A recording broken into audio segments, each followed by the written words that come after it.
Assalamualaikum warahmatullahi wabarakatuh. Di pertemuan kedua, kita akan membahas terkait konsep dasar logika. Secara definisi, logika itu berasal dari bahasa Yunani yang berarti logos. Itu yang artinya adalah hasil pertimbangan atau pertimbangan akal dan pikiran manusia yang dinyatakan dalam bentuk bahasa. Itu logika. Jadi logika itu sesuatu yang diungkapkan oleh bahasa lisan oleh seorang manusia sehingga apa yang disampaikan olehnya dapat dipahami, dimengerti, dan diyakini oleh orang lain. Itu fungsinya. Maka kita harus bisa ucapan kita, ucapan yang bisa dipercaya, diyakini, dan dipercayai oleh orang lain. Itu bagaimana? Inilah alur berpikir dari mata kuliah yang kita ajarin sekarang ini. Jadi logika berpikir, jadi, logika kita menyampaikan ide, pendapat, dan gagasan kita. Bagaimana pikiran kita bisa lurus, tepat, dan teratur disampaikan kepada audiens, atau kepada yang kita ajak lawan bicara. Jadi jangan hanya kita bisa berdebat dan berdiskusi di warung kopi, tapi kita disuruh berdiskusi yang jernih untuk menghasilkan sebuah ide atau gagasan, kita tidak bisa.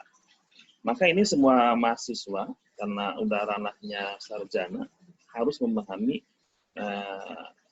dasar-dasar logika ini, terutama mahasiswa ilmu komunikasi. Logika ini adalah bagian terpenting dari cabang ilmu filsafat yang telah saya paparkan di pertemuan pertama. Bahwa filsafat itu adalah bapaknya, ibunya seluruh ilmu pengetahuan. Karena di situ seseorang diajar berpikir lurus dan diajar untuk merumuskan sebuah ide-ide dan gagasan. Maka di pertemuan ini adalah bagian terpenting dari filsafat itu adalah logika. Maka dari cabang-cabang ilmu filsafat yang besarnya adalah logika, itu mempunyai cabang-cabang. Itu di antaranya ada 3 cabang filsafat, dimensi ontologis. Yang pertama adalah dimensi ontologis, itu adalah dimensi tentang keberadaan. Maka apa-apa yang akan diucapkan kita harus mengukur diri kita dan audiens yang sedang kita ajak bicara. Orang bijak adalah orang yang bisa berdiskusi dengan siapapun. Orang yang pandai, orang yang bisa berdiskusi dengan siapapun. Dengan kita berdiskusi dengan anak SMP, maka kita berdiskusinya tentang filsafat yang nggak nyambung. Anak-anak SMP bengong-bengong diajar berpikir logika dan lain-lain. Jadi kita bisa menyesuaikan. Maka nanti ini khususnya para kaum pria, salah satu yang dinilai oleh kaum Hawa adalah alur berpikir. Orangnya ganteng, tapi berpikirnya nggak nyambung, nggak connect, begitu kan. Jangan sampai malu-maluin. Maka alur berpikir logika ini yang harus diajar. Bukan kita harus ahli dalam seluruh bidang keilmuan, tidak. Tapi bagaimana alur berpikir itu bisa nyambung dan bisa connect jawaban. Jadi tentang keberadaan. Yang pertama, dimensi ontologis atau eksistensi kita, keberadaan kita. Kita harus menyadari. Jangan kita berdiskusi dengan dosen, dia ngajak diskusinya terkait hal-hal yang tidak rasional. Maka seorang mahasiswa kalau bertanya harus mempunyai dasar.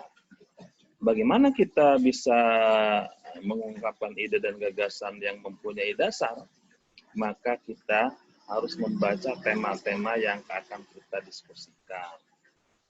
Kalau minggu besok pertemuan ketiga temanya ini, maka kita udah harus membaca dulu tema itu, supaya kita punya wawasan. Itu intinya. Yang kedua, dimensi epistemologi. Nah, ini dimensi epistemologi ini dimensi ilmu pengetahuan, knowledge. Yang tadi setelah saya sampaikan, kalau pertemuan ketiga kita akan membahas umpamanya tentang konsep dasar logika, maka rekan-rekan semuanya baca dulu konsep dasar logika, sehingga akan ada nyambung antara apa yang diterangkan oleh dosen dan kita sudah mempunyai persiapan dan bahan. Maka akan bisa melahirkan pertanyaan, sanggahan, atau pendapat kita dalam berdiskusi. Itulah fungsinya mahasiswa seperti itu. Jadi, dimensi epistemologis ini adalah dimensi ilmu pengetahuan. Seorang mahasiswa harus haus dengan ilmu pengetahuan, dengan bacaan, dengan informasi, sehingga itu akan mendewasakan pribadi dan karakter. Yang ketiga, dimensi aksiologis. Itu dimensi persoalan nilai. Maka tuntutan setelah dimensi ontologis dan epistemologis, di situ ada dimensi aksiologis, nilai. Apa yang diucapkan kita harus bernilai, mempunyai makna. Kita tidak bicara yang tenar di kita kan asbun, asal bunyi. Tapi pembicaraan kita ini mempunyai makna, mempunyai nilai, sehingga pembicaraan kita mempunyai nilai solusi, nilai solutif. Maka kalau kita bergabung di kerumunan orang, maka kita adalah dinamakan dengan problem solver. Sosok sebagai pemecah masalah. Problem solver. Bukan part of the problem. Part itu bagian. Bukan bagian daripada masalah. Kita bergabung dengan sekelompok orang, bukan sebagai penyelesai masalah, tapi bergabung menjadi bagian dari masalah itu. Jadi ada dan tidak ada adanya sama saja. Nah, jangan sampai seperti itu. Maka orang yang telah berpikir logika itu harus seperti itu. Itu bahasan di pertemuan kedua. Rekan-rekan semuanya silahkan bisa baca makalah saya, baca, dan bisa juga untuk pengayaan informasi silahkan beli buku tentang filsafat atau logika atau searching di Google dan lain-lain. Sudah sangat banyak sekali artikel jurnal tentang logika. Demikian, terima kasih. Nasrullah wa barakatuh. Wassalamualaikum warahmatullahi wabarakatuh.